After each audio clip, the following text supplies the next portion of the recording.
Brasilinas e brasileiros, preparem o pão de queijo, tranquem a porta do banheiro e escondam seus sotaques, porque o Projac de Brasília resolveu regravar um clássico da Sessão da Tarde. Sabe Meninas Malvadas?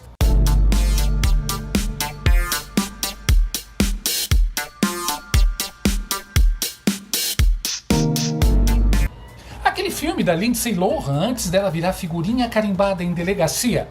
Pois é. Quem lembra do filme sabe do que eu tô falando. Tem aquela mesa no refeitório. Não é uma mesa, é um ecossistema de botox e arrogância. A mesa das Plastics. 3 garotinhas ricas que decidiram, por conta própria, quem tem o direito de existir e quem deve ser cancelado antes do intervalo. Wait. Sit down. Seriously, sit down.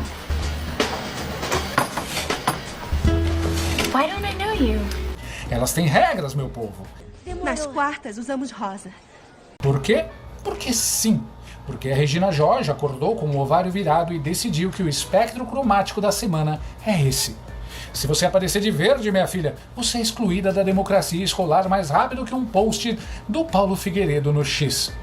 Mas a arma secreta delas é o Burn Book, o livro do arraso. Ai, meu Deus, eu me lembro disso.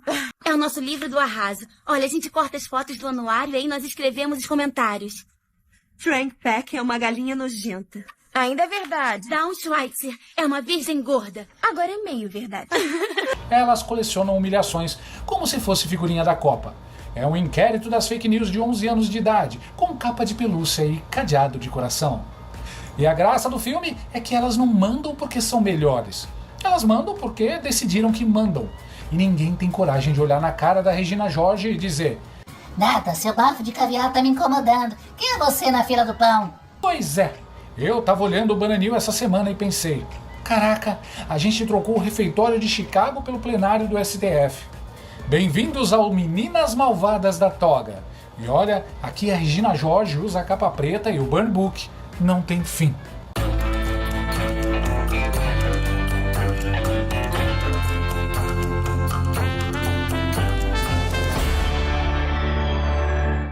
Brasilinas e brasileiros, fala meus queridos conspiradores da realidade. O que a gente vai destrinchar hoje é uma aula de como o Olimpo de Brasília acha que fala com os mortais.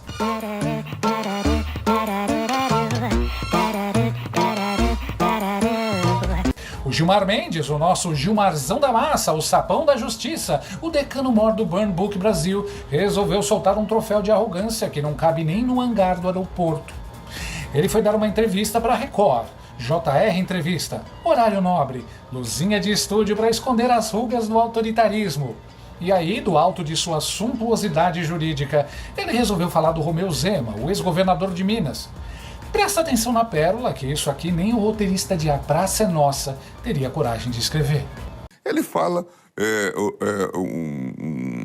um dialeto próximo do português. Muitas vezes a gente não o entende, não é? Eu estava imaginando que ele fala uma língua lá do Timor-Leste, um tetum ou coisa assim, mas, de qualquer forma, naquilo que for inteligível, é importante que a Procuradoria, a Polícia Federal, o próprio ministro Alexandre apreciem. Respirou, leu, sentiu o cheirinho de naftalina intelectual. O cara ganha 46 mil reais por mês, fora os penduricários que pagam o lagostim e o vinho premiado, para dizer que o mineiro não fala português. Gilmar, meu querido, deixa eu te contar um segredo. O UAI existia antes do seu primeiro habeas corpus para traficante ser redigido. O mineirês é patrimônio cultural. Tem tese de doutorado sobre o jeito que o mineiro come vogal. Mas, pro sapão de toga, se você não fala com sotaque de Vossa Excelência, peço venha para atropelar a Constituição, você é um estrangeiro do Timor-Leste. É o puro suco da elite que odeia o povo. É o Nas quartas usamos rosa. versão jurídica. Se você não fala o dialeto da burocracia snob, você não senta na mesa das Plastics de Brasília. Mas calma, que o show da arrogância continua. But wait! There's more! A Renata Lopretti, que deve ter feito um curso de meditação transcendental para não rir na cara dele, fez a pergunta de $1 milhão. Mesmo entre quem já enxergou mérito no inquérito das fake news, notadamente no período em que a democracia foi mais atacada, muita gente hoje considera que ele, aos 7 anos de existência, já cumpriu sua função e virou só uma arma poderosa nas mãos do relator, ministro Alexandre. O senhor acaba de remeter uma notícia-crime para esse inquérito, essa do Romeu Zema. Então eu pergunto, para que e para quem manter isso aberto, ministro? Eu tenho a impressão de que o inquérito continua necessário. E ele vai acabar quando terminar. É preciso que isso seja dito em alto e bom som. O tribunal tem sido vilipendiado. Veja, por exemplo, a coragem, eu diria a covardia, do relator da CPI do crime organizado de atacar a corte e pedir indiciamento de pessoas não cuidando de quem efetivamente cometeu crimes. Isso pode ser deixado assim? Acho que não. É preciso que haja respostas. Eu acho que foi um momento importante do Supremo ter aberto o inquérito e de mantê-lo, pelo menos até as eleições. Acho que é relevante. Era a chance dele. Ele podia ter dito: Olha, estamos concluindo. Mas não. O primo do Toro e Pancho soltou a real. O inquérito vai acabar quando terminar. E eu acho importante mantê-lo, pelo menos até as eleições. Gente, ele confessou em rede nacional. Vai acabar quando terminar. É a nova doutrina jurídica do Bananil. É o Porque sim! da Regina Jorge. Einstein tentou explicar o tempo e o espaço, mas o Gilmar inventou a relatividade da toga. O tempo só passa quando a gente quer e o espaço é todo nosso. Pelo menos até as eleições. Ou seja, o Burn Book vai continuar aberto porque a gente precisa de um lugar para anotar o nome de quem ousar ganhar da gente em outubro. É a arma apontada pro peito da democracia, com um laço rosa em cima. Mas aí, meus amigos, o Zema resolveu que não ia levar desaforo para casa de trem de ferro. Ele gravou um vídeo, sem filtro, sem iluminador de estúdio, com cara de quem acordou cedo para trabalhar, coisa que o Gilmar e seus colegas só conhecem por literatura. E mandou o papo. Sabe por que você não entende o que eu falo, ministro Gilmar Mendes? Porque o linguajar de brasileiros simples como eu é diferente do português snob dos intocáveis de Brasília. Deixa eu te contar uma coisa. O problema não é você não entender as minhas palavras. Eu até não me importo. O problema é sim os brasileiros não entenderem os seus atos. É você recorrer ao autoritarismo para censurar aqueles que criticam o comportamento de ministros do Supremo. É você e os seus colegas terem perdido a noção do que separa o público do privado, o certo do errado, o bem do mal. É isso o que os brasileiros simples como eu não conseguem entender. É isso o que nós não vamos mais aceitar. Meu nome é Zema.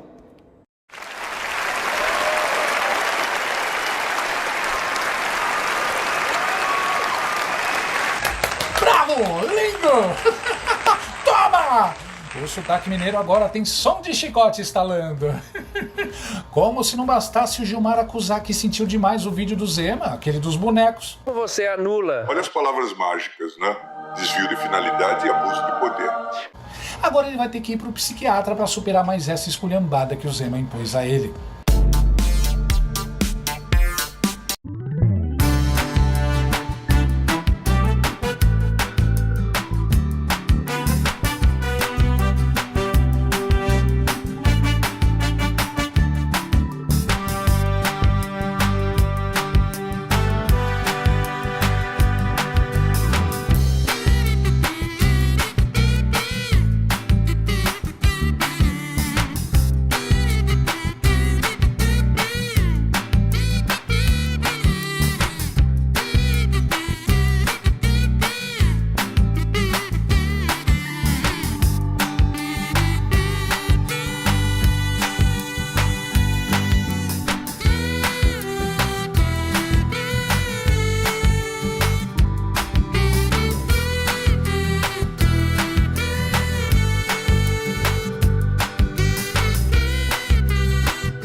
foi na jugular. Ele disse o que todo mundo queria. Meu amigo, se você tá criticando meu sotaque, é porque já fuçou minha vida e não encontrou crime. Então, vamos falar do seu sotaque, sapinho? Vamos falar do sotaque dos 620 habeas corpus que o Gilmar distribuiu como se fosse panfleto de pizzaria? Chat, responde pra gente. O Gilmar Mendes concedeu quantos habeas corpus ao longo desses anos e, na maioria dele, quais eram os crimes predominantes na soltura desses habeas corpus? Gilmar Mendes concedeu 620 habeas corpus ao longo da carreira no STF. A maioria desses habeas corpus estava relacionada a crimes de tráfico de drogas. Em segundo lugar, vieram os casos de lavagem de dinheiro e organização criminosa. Obrigado, chat. Não preciso mais nada. E o caso do Banco Master, onde a filha do ministro trabalhava e o que estava no meio de um rolo de quebra de sigilo. Disso as Plastics de Brasília não falam, né? No burn book delas, só entra quem questiona o sistema. Olha quem senta na mesa das Plastics hoje. Chandler Clayson, o capitão do time. Flávio Gordino, o novato que já chegou querendo mandar no cardápio. Zanin, o advogado da família Lula que virou o juiz da família Lula. Gilmar, o decano que decide quem pode ou não usar rosa na quarta-feira. E a imprensa? Ah, Mortadela Lima, nossa Xandete Premium, a Mortadela Lima do Urinol, digo, uau, ela tá caladinha. O Gilmar admite que o inquérito é eleitoral e ela não dá um pio. Deve ser porque o dialeto da liberdade é muito difícil de entender para quem só fala a língua oficial de justiça. Brasilinos, o filme Meninas Malvadas acaba com a Regina Jorge sendo atropelada por um ônibus. No Bananil, a Regina Jorge dirige o ônibus, cobra o pedágio e ainda te multa se você reclamar do solavanco. O burn book está aberto. Eles decidiram que o mineirês, o nordestinês, o jeitinho de quem paga imposto é ininteligível. Eles só entendem o dialeto do poder. Na quarta-feira, a gente veste mordaça. E na quinta o povo responde, nem que seja em tetum, para ver se o Olimpo acorda. Curte, compartilha e se inscreve antes que o meu sotaque vire prova em inquérito sigiloso. Nas quartas-feiras, nós vestimos rosa. No resto da semana, a gente aguenta o tranco. Fui!